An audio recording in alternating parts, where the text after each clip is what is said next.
যশোরের বেনাপোলের পোর্ট থানার পল্লীতে মাটি কাটার সময় মাটির নিচে পুঁতে রাখা বোমা বিস্ফোরণে 3 শ্রমিক গুরুতর আহত হয়েছেন।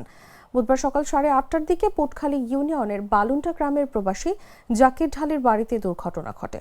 প্রত্যক্ষদর্শী স্থানীয়রা জানায়, সকালে বালুন্টা গ্রামের ননী ঢালির ছেলে প্রবাসী জাকির ঢালির বাড়িতে বাথরুমের সেফটি ট্যাঙ্কের গর্ত খননের কাজ করছিলেন ওই 3 শ্রমিক।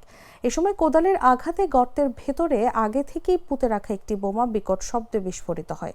এতে ঘটনাস্থলেই 3 জন শ্রমিক গুরুতর আহত হন। বিস্ফোরণের শব্দে আশপাশের লোকজন ছুটে এসে আহতদের উদ্ধার করে প্রথমে শার্শা উপজেলা স্বাস্থ্য কমপ্লেক্সে নিয়ে যান। দুজনের শারীরিক অবস্থার অবনতি হলে তাদেরকে যশোর জেনারেল হাসপাতালে ভর্তি করা হয়।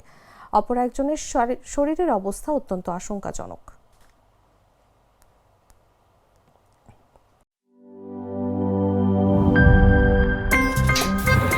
আমার একটা স্মার্ট সিদ্ধান্তে 25% গ্যাসের খরচ কমেছে। ভাবছেন কিভাবে?